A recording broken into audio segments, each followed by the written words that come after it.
कैटरीना कैफ और गुलशन ग्रोवर के साथ किसिंग रिहर्सल चल रहा था, तभी अचानक अमिताभ बच्चन आ जाते हैं। कैटरीना कैफ की यह पहली फिल्म फ्लॉप हो जाती है। फिल्म में ऐसा सीन था, क्या कर सकते हैं भाई, मजबूरी है। लेकिन ये सब कुछ नहीं। दौर ने टी सीरीज के मालिक गुलशन कुमार को मंदिर के बाहर गोलियों से भून दिया था, क्योंकि गुलशन कुमार ने अंडरवर्ल्ड के पैसों को ठुकरा दिया था।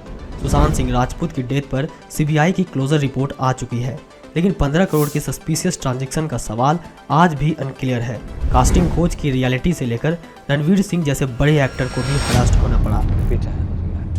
You have to be smart, you have to be sexy. आप सिर्फ मुझे टच करने दो, आप सिर्फ दिखा दो मुझे।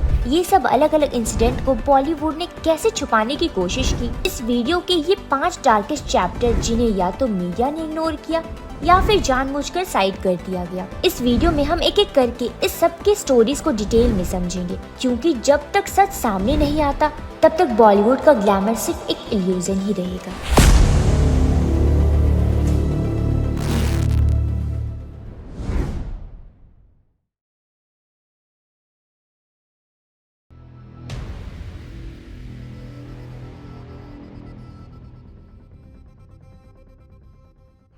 इंस्टाग्राम, फेसबुक और यूट्यूब पर आप जितने भी सेलिब्रिटीज़ के वीडियोस देखते हो वो परफेक्ट और पॉलिश्ड होते हैं, पर कैमरे के पीछे क्या होता है वो तुमने शायद ही नोटिस किया होगा।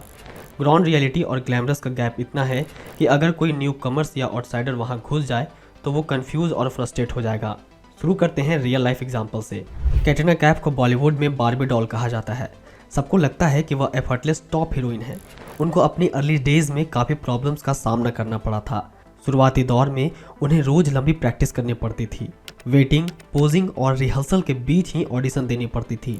कैटरीना कैफ की पहली डेब्यूट फिल्म बूम में ही उनका बहुत ट्रोल किया गया। बताया जाता है कि साल 2003 में बूम फिल्म की शूटिंग हो रही थी। गुलशन ग्रोवर के साथ उस फिल्म में किसिंग सीन करना था, जिसके लिए कैटरीना कैफ ने 2 घंटे पहले ही गुलशन ग्रोवर के साथ उस सीन का रिहर्सल कर रही थी। तभी अचानक अमिताभ बच्चन कमरे में आ जाते हैं। कटरीना कैफ, गुलशन ग्रोवर की पप्पी, चुन्नी, 20 मिलियन व्यूज वगैरह वगैरह, आज तक वो वीडियो माने हर जगह तहलका मचा रहा है सर। अब फिल्म में ऐसा सीन था, क्या कर सकते हैं भाई, मजबूरी है। ये सीन हम स्क्रीन पर दिखाई दें, इसके लिए हमें इस सीन के डायलॉग्स को रिहर्स करना होगा। तो हमने जरूर इस सीन को रिहर्स किया। उसके बाद इस सीन को फिल्म से हटा दिया जाता है। कैटरीना कैफ की यह फिल्म फ्लॉप हो जाती है। कास्टिंग डायरेक्टर उनको रिपीटेडली टेस्ट करते हैं और उनके लुक्स, बॉडी पोस्चर का हर एंगल को जज किया जाता। ये है ग्लैमरस के पीछे का रियलिटी। अब विद्या बालन की स्टोरी को देखो। लोग उनको क्रिटिकली अक्लेम्ड एक्ट्रेस के रूप में देखते थे। ये बात विद्या बालन ने खुद एक इंटरव्यू में कहा था। उनकी फिल्म इंडस्ट्री में बॉडी शेमिंग और एक ही टाइप के रोल करने को मिलते थे। उनके स्किन टोन और बॉडी शेप की वजह से उन्हें लीड रोल मिलना मुश्किल होता था। बॉडी में ज्यादातर स्लिम और फेयर स्किन को ही इम्पोर्टेंस मिलती थी, बाकी लोग स्ट्रगल करते ही रह जाते थे। और अब बात करते हैं मेल एक्टर की। आयुष्मान खुराना राजकुमार राव को लेकर पब्लिक को लगता है कि वो एफर्टलेस हिट है, पर उनको भी ऑडिशन में सबटाइल फेवरिज्म, नेपोटिज्म फेस करना पड़ा। कौन लीड बनेगा, कौन बैकग्राउंड में रहेगा, ये सिर्फ टैलेंट पर डिपेंड नहीं करता, बल्कि नेटवर्क और पीआर पर डिपेंड करता। ग्लैमर वर्सेस रियलिटी का चक्कर लुक्स और मेंटल प्रेशर तक लिमिटेड नहीं। फिल्म प्रोडक्शन के लॉजिस्टिक, ट्रैवल, शूटिंग शेड्यूल, ये सब फिजिकली और मेंटली थका देता है। शाहरुख खान ने एक इंटरव्यू में बताया था कि हर सक्सेसफुल सीन के पीछे डेज ऑफ प्रिपरेशन, रीशूट और स्लीपलेस नाइट होते हैं। पब्लिक को बस फ्रेश पार्ट ही दिखाया जाता है, असली स्ट्रगल को हाइड कर दिया जाता है। और ये ग्लैमर इंडस्ट्री के लिए ट्रैप भी है। नए लोग सोचते हैं कि फेम का मतलब इजी लाइफ है, पर एक्चुअली सर्वाइव करने के लिए बहुत सेक्रीफाइस और टाइम मैनेज करना पड़ता है। सोनम कपूर ने कहा था कि शुरुआती दौर में उन्हें बार बार रिजेक्शन, लोगों का प्रेशर और ट्रोलिंग सब झेलना पड़ा था। ग्लैमर जो दिखता है स्ट्रगल का सिर्फ एक छोटा सा हिस्सा है, और यही स्ट्रगल, कंप्लायंस और साइलेंट मैनिपुलेशन का असली फेस हम अगली चैप्टर में देखेंगे। यहाँ कास्टिंग कोच, ऑब्जेक्टिफिकेशन और बॉडी पॉलिटिक्स का जंगल शुरू होता है।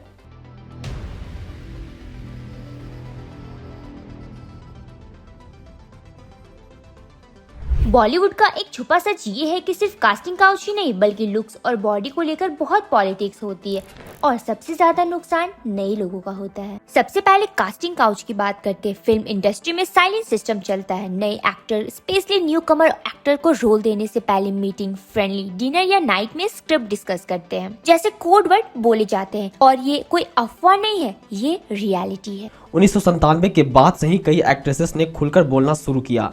2004 में प्रीति जैन ने डायरेक्टर मधुर भंडारकर के खिलाफ कोर्ट में शिकायत दर्ज कराई थी।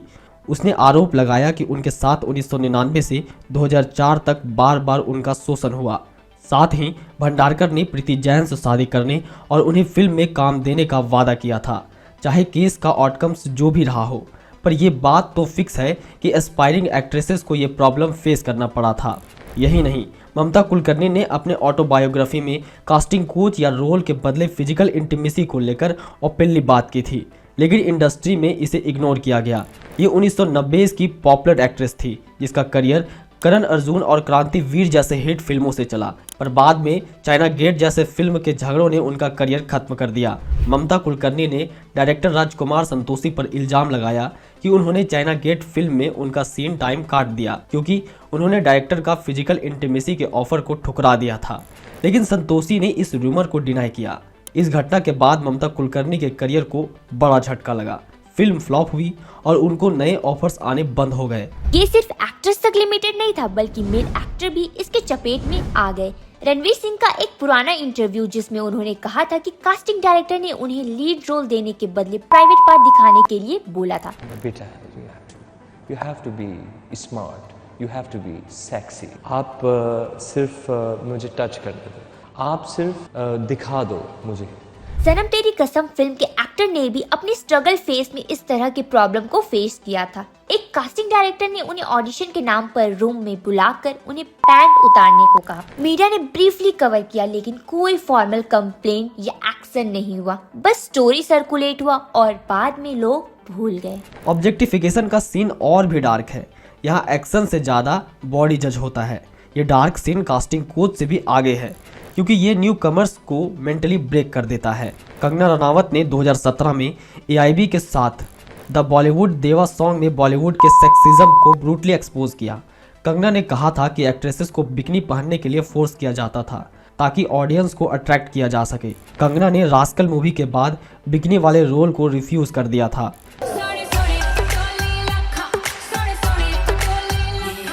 सनी लियोनी के बेबी डॉल गाने के लिरिक्स और विजुअल ने उसे प्योर सेक्स ऑब्जेक्ट बना दिया। टॉप एक्ट्रेसेस जैसे दीपिका पादुकोण के क्लेवेज को मीडिया ने ऑब्जेक्टिफाई किया। प्रेस कॉन्फ्रेंस में वेट या बॉडी पे सवाल पूछे जाते थे। ऑब्जेक्टिफिकेशन का शिकार सिर्फ एक्ट्रेस ही नहीं होती बल्कि मेल एक्टर भी होते हैं। हालांकि वुमेन की तुलना में कम इंटेंस, लेकिन बॉडी और फिजिक को जज करने का प्रेशर उन पर भी होता है। ये जिम कल्चर, शर्टलेस सीन और सिक्स पैक को ज्यादा प्रीफर किया जाता है। ऋतिक रोशन या टाइगर श्रॉफ को एब्स और बाइसेप्स के लिए ग्लोरीफाई किया जाता है। फिल्म में स्टोरी से ज्यादा बॉडी फिजिक को वैल्यू दिया जाता है। इसका इम्पैक्ट काफी गहरा होता है। बॉलीवुड में जो लोग टिक जाते हैं उनके इमोशन धीरे धीरे खत्म हो जाते हैं। जो प्रेशर नहीं झेल पाते वो डिप्रेशन में चले जाते हैं। बहुत से लोग हमेशा के लिए इंडस्ट्री छोड़ देते हैं। कुछ लोगों का करियर शुरू होने से पहले खत्म हो जाता है सिर्फ इसलिए क्योंकि उन्होंने नो कह दिया। इतना ही नहीं, ये बॉलीवुड का सिस्टम और भी डार्क हो जाता है जब हम हिडन नेटवर्क, माफिया और फंडिंग के कॉम्प्लेक्स को देखेंगे।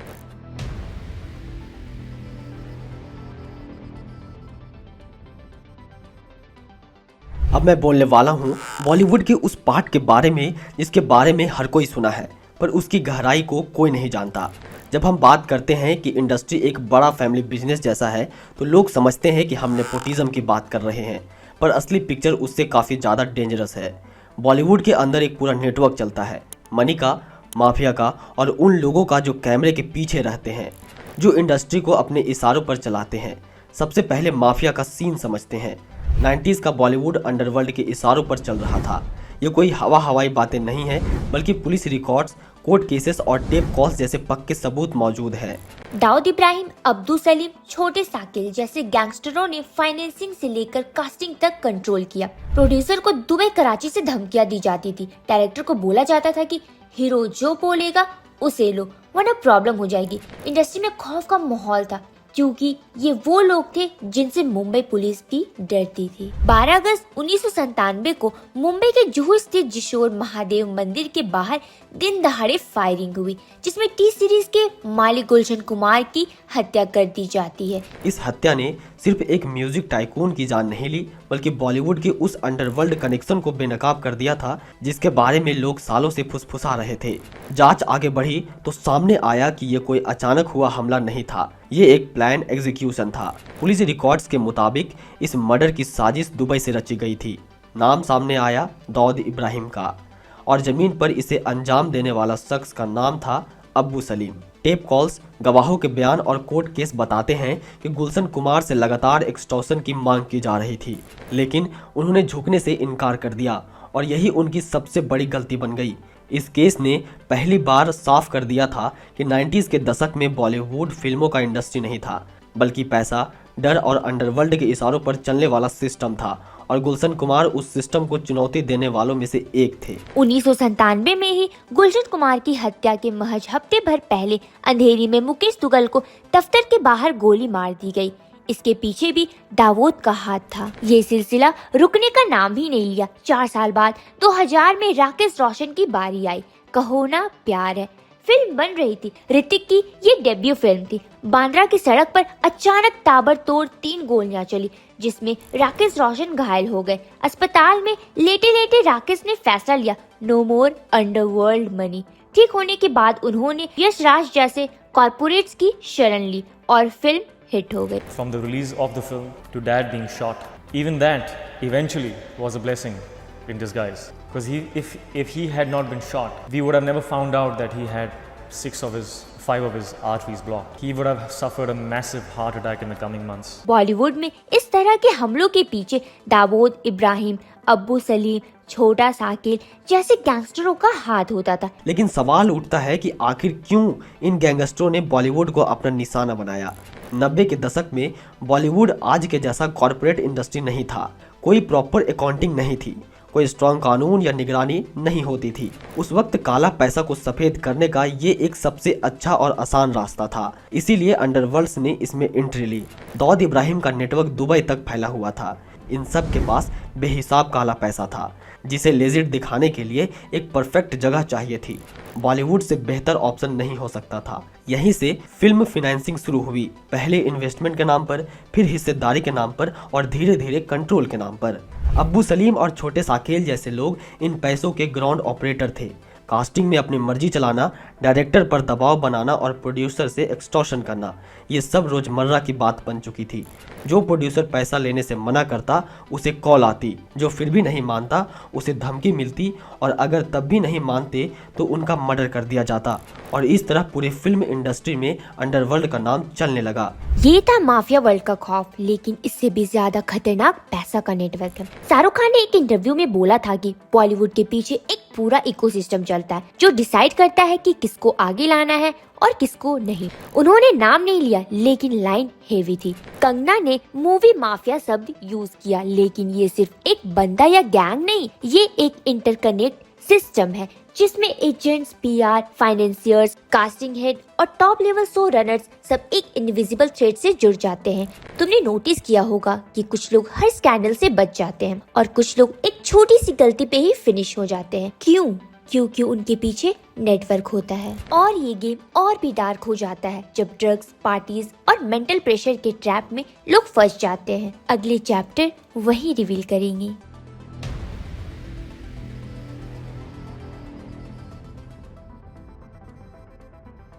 बॉलीवुड में सबसे डेंजरस चीज फेम नहीं है, फेम खोने का डर है। जो लोग ये नहीं समझ पाते वो इस इंडस्ट्री के डार्क हिस्से को कभी नहीं समझ पाएंगे।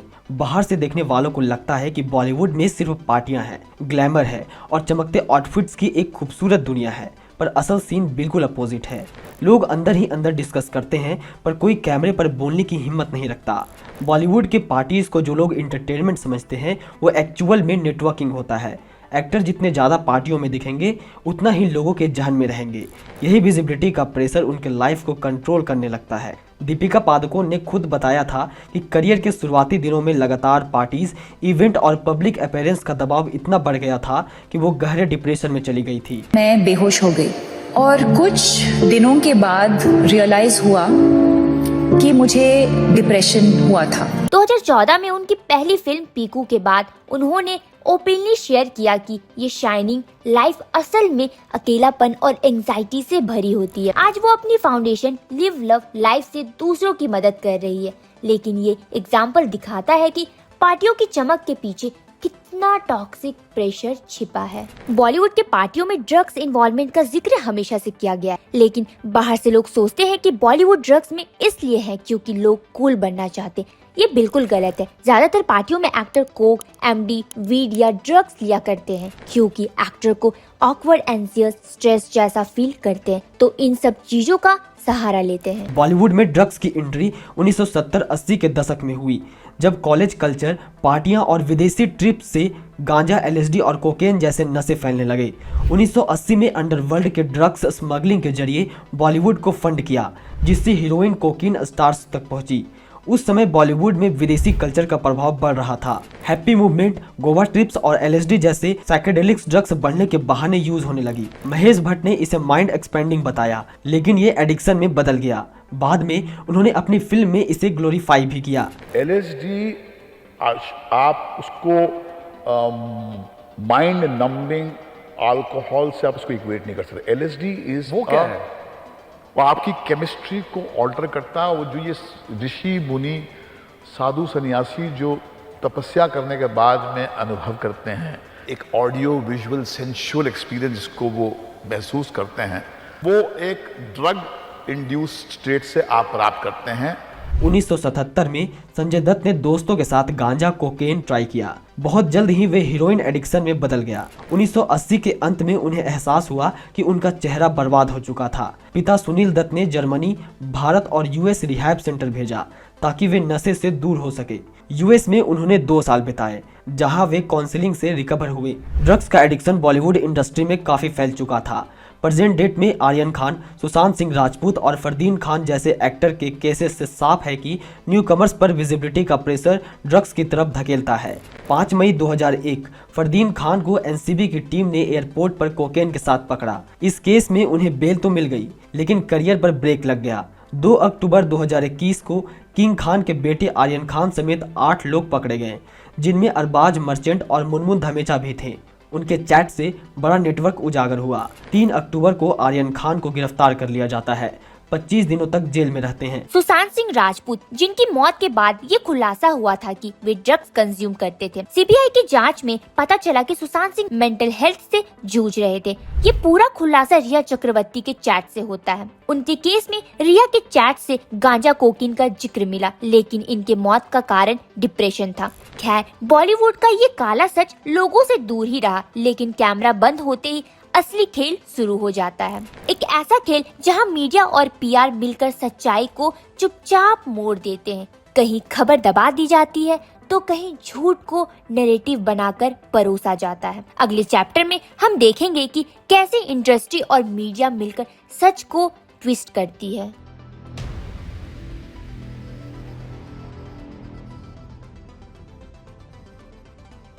बॉलीवुड का सबसे बड़ा हथियार क्या है? Glamour, mafia? नहीं, सबसे बड़ा हथियार है मीडिया और पीआर। बाहर से देखने पर लगता है कि न्यूज़ चैनल, मैगजीन और एंटरटेनमेंट पोर्टल्स इंडस्ट्री सच्चाई ही दिखाते हैं, लेकिन कैमरा बंद होते ही एक अलग खेल चलता है। बॉलीवुड के बड़े नाम मीडिया हाउसेस को फंड करते हैं, पीआर एजेंसी को मोटी फीस दी जाती है और फिर एक फ़ोन कॉल पर तय होता है कि कौन सी खबर चलेगी और कौन सी दबेगी और किस सच को झूठ बना दिया जाएगा। अगर कोई स्कैंडल बाहर आने वाला हो, स्टोरी को ट्विस्ट कर दी जाती है। अगर किसी का करियर बचाना हो तो नेगेटिव खबरों को गायब कर दी जाती है। धीरे धीरे झूठ एक इमेज बन जाता है और सच को कंट्रोवर्सी कहकर साइड कर दिया जाता है। ये कोई फिल्मी कहानी नहीं है। कोर्ट केस, लीक हुई चैट्स और इंडस्ट्री के इनसाइडर्स खुद इस बात को मानते हैं। 14 जून 2020 खबर आई, सुशांत सिंह राजपूत ने सुसाइड कर लिया। मीडिया ने बिना रुके यही नैरेटिव चला दिया। कोई सवाल नहीं, कोई गहराई नहीं, लेकिन जैसे ही केस सीबीआई तक पहुंचा, तस्वीर बदलने लगी। रिया चक्रवर्ती की चैट्स लीक हुई, ड्रग्स की बातें सामने आई, मेंटल हेल्थ, बॉलीवुड कनेक्शन और अंदर की दुनिया की झलक दिखने लगी। अब मीडिया को नई स्टोरी मिल गई, नैरेटिव बदल गया। सुशांत को डिप्रेशन का मरीज बताया गया, रिया को विलेन बना दिया गया। दिन रात टीवी पर एक ही ड्रामा चला, रिया वर्सेस एसएसआर। लेकिन असली सवाल कोई नहीं पूछ रहा था। रिया चक्रवर्ती के व्हाट्सएप कन्वर्सेशन मेरे पास है। अरे रिया चक्रवर्ती बोलती है ड्रग दो, ड्रग दो, ड्रग दो, ड्रग दो, ड्रग दो, मुझे ड्रग दो, मुझे ड्रग्स दो। सुशांत के बैंक अकाउंट में करीब 15 करोड़ के ट्रांजैक्शन, उनके प्रोड्यूसर और इंडस्ट्री के पॉपुलर लोगों के कनेक्शन, ये सब धीरे धीरे गायब हो गया। क्यों? क्योंकि सच दिखाने से ज्यादा जरूरी था टीआरपी। आज भी सीबीआई की फाइनल रिपोर्ट पेंडिंग है, लेकिन टीवी चैनलों के लिए स्टोरी खत्म हो चुकी है। यही होता है मैन्युफैक्चर्ड ट्रूथ, जहां सच को शोर में दबा दिया जाता है और लोगों को लगता है सब कुछ दिखा दिया गया, जबकि असल में सब कुछ छुपा दिया गया। सुशांत केस के बाद कंगना ने खुलकर बॉलीवुड के माफिया कल्चर पर बोलना शुरू किया। शुरुआत में कुछ चैनलों ने उनका साथ दिया, इंटरव्यू चले, बयान वायरल हुए, लेकिन जल्द ही माहौल बदल गया। बाकी मीडिया ने नया अटैक दे दिया, over reacting, controversy queen, mental unstable, यानी मुद्दों पर बात करने के बजाय मैसेंजर को ही टारगेट बना दिया गया। कि मैंने नेपोटिज्म के करके बोला तो इनकी हवाइयां उड़ गई। सब गैंग बना के बैठे हुए हैं कि नेपोटिज्म के बारे में इसने क्यों बोला, तो सब इकट्ठे हुए हैं। फिर आया बीएमसी का बुलडोजर, कंगना के ऑफिस पर कार्रवाई हुई और नैरेटिव बना, ये अवैध निर्माण है। सरकारी एक्शन को कानून बताया गया और सवाल पूछने वालों को चुप करा दिया गया। कंगना का दावा था कि उन्हें चुप रहने को कहा गया था, पीआर को मैसेज मिले, अगर लाइन से बाहर गए तो काम बंद करवा दिया जाएगा। बाइकआउट की धमकी मिलने लगी, लेकिन मीडिया ने ये एंगल नहीं उठाया, स्टोरी को घुमा दिया गया। महाराष्ट्र सरकार वर्सेस कंगना रनावत, पूरी बहस पर्सनल झगड़े में बदल गई और जो असल मुद्दा था, सुशांत सिंह केस से जुड़े उनके सवाल, इंडस्ट्री के अंदर के नाम, पावरफुल नेटवर्क, वो सब धीरे धीरे गायब हो गया। कंगना ने तब ट्विटर पर लिखा था कि मूवी माफिया मीडिया को कंट्रोल करता है। ये सिस्टम सिर्फ नेगेटिव स्टोरी दबाता नहीं, पॉजिटिव कवरअप भी करता है। सलमान खान का 2002 हिट एंड रन केस देख लो, गिरफ्तारी हुई, केस चला, लेकिन सालों तक मीडिया ने फैन फेवरेट इमेज बनाए रखी। बिग बॉस चला, फिल्म प्रमोशन चलते रहे, पीआर ने इसे मिसअंडरस्टैंडिंग बना दिया। आज भी टीवी पर वो हीरो हैं, जबकि पीड़ित परिवार को सिर्फ मुआवजा मिला और केस लोगों की यादों से धीरे धीरे मिट गया। यही है कवरअप की कला, समय के साथ सच को भुलवा देना। अब मलाइका अरोड़ा और अरबाज खान को देखो, डाइवोर्स को अमिकेबल बताया गया, इनसाइड बातें बाहर नहीं आई। अरबाज के कथित अंडरवर्ल्ड लिंक मीडिया ने छुआ तक नहीं। दीपिका पादुकोण का डिप्रेशन खुलकर दिखाया गया, सिंपैथी बनी, ब्रांड बना, लेकिन उनके प्रोडक्शन हाउस की फंडिंग को छुपाया गया। इन सब के पीछे पीआर एजेंसियां, plotted story, paid reviews, troll army, star हर महीने करोड़ों सिर्फ इमेज बचाने में उड़ाते हैं। 2021 ड्रग्स केस में चैट्स लीक हुई, नाम आए लेकिन फोकस घुमा दिया गया, पार्टी कल्चर कहकर सब जर्नलाइज कर दिया गया। बड़े सवाल फिर दब गए, इंस्टाग्राम रील्स देकर सपने मत बुनो, ये इल्यूजन फैक्ट्री है। असली हीरोज वो है जो इन ट्रैप्स से बाहर निकल आए। अगर तुम्हें ये जर्नी पसंद आया तो लाइक, शेयर और सब्सक्राइब करो। कमेंट्स में बताओ कौन सा चैप्टर सबसे शॉकिंग लगा, और याद रखो कैमरे के पीछे की रियलिटी कभी पॉलिश नहीं होती।